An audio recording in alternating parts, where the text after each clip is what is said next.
Steve was 45 years old, and by that age, he knew for certain that exhaustion comes in different forms. There is the kind that vanishes after a night's sleep, and then there is the kind that wakes up with you. The latter was his constant companion. It required no reason, didn't depend on the weather, and didn't disappear on weekends. It simply lived inside him, like old furniture that should have been thrown out long ago, but he never quite got around to it. He used to wake up before the alarm because his body didn't believe in the possibility of being late. It remembered every instance when the world reacted to a delay with irritation, fines, judgment, and long sighs. Getting up at 6 in the morning had become more than a habit, it was a part of his character. People who rise at 6 for years begin to think differently. They stop believing in spontaneity, distrust joy that has no cause, and view rest with suspicion as something potentially dangerous. The apartment was never quiet. Even when everyone slept, the space felt filled with the anticipation of noise. Two boys, aged 4 and 6, possessed the rare gift of turning any morning into an emergency. Their energy required no explanation and obeyed no logic. They could argue over the color of a spoon, over an imaginary crime, or over who looked out the window first.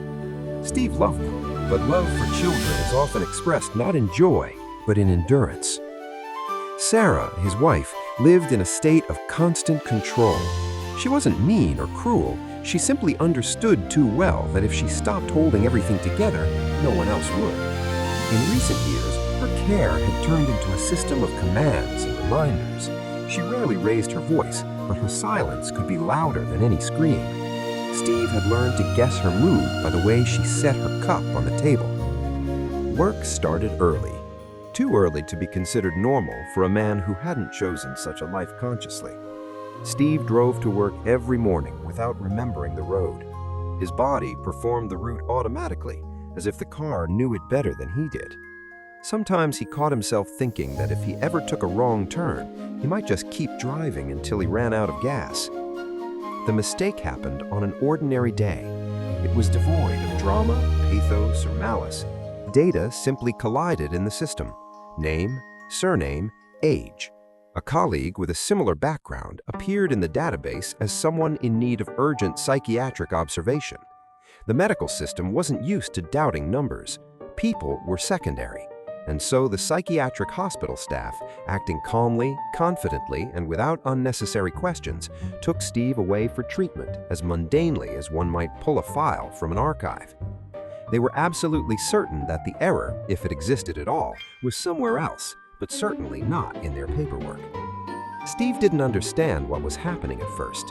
He perceived it as a misunderstanding that would be resolved momentarily.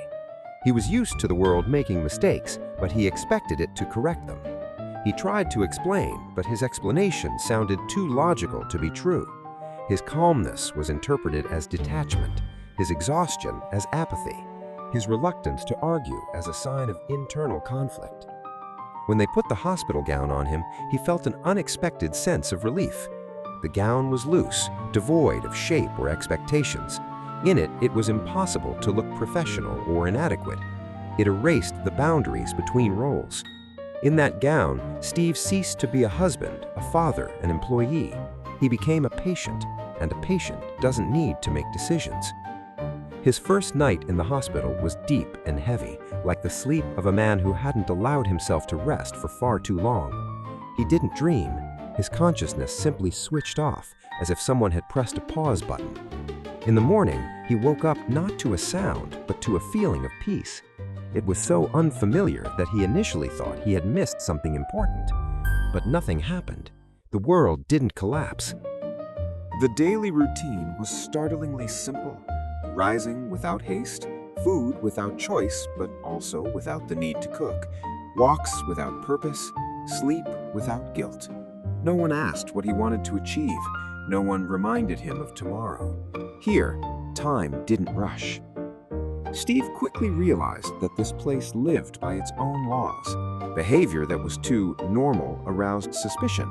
Rational explanations required additional observation. He began to act cautiously, not because he wanted to deceive anyone, but because he didn't want his peace to end. He allowed himself eccentricities that weren't really eccentric. He could stare out the window for a long time without explaining why. He could agree with absurd ideas because arguing was exhausting. He learned to exist without resistance. It turned out to be surprisingly easy. After a while, he was moved to a quiet ward. There lived people who had long ago accepted their otherness or had simply grown tired of fighting it. There, no one sought to prove their normality. Time flowed slowly and thickly, as if the world had decided to give everyone a second chance to do nothing. Steve felt as though he were at a resort for those who had quietly broken. There was no entertainment, but there was the most important thing, the absence of expectations. He ate when he was given food, he slept when told to sleep. He made no decisions, and it felt like a vacation from himself. The days ceased to differ. He lost track of time and realized he didn't know the date. This didn't cause anxiety. On the contrary, he felt pride, as if he had reached a rare state, existence outside the calendar. But even the most perfect peace cannot completely silence memory. First, he began to miss his friends, those rare moments when you could be silent together and it wasn't awkward. Then he missed fishing, the water which never demands explanations, mornings by the river where time stops mattering. He tried to replace this feeling with walks and sleep, but the longing was persistent. It didn't demand attention, but it was always present. He realized that his stay here had stopped being temporary. His condition was described, recorded, and written into the system. He had become part of a mechanism that doesn't like to admit mistakes. Attempts to return to rationality yielded no results. Confessing to faking it looked like just another symptom. The desire to leave as a fear of reality. Even his irritation was interpreted as a stage of adaptation. He was trapped in a cage of care.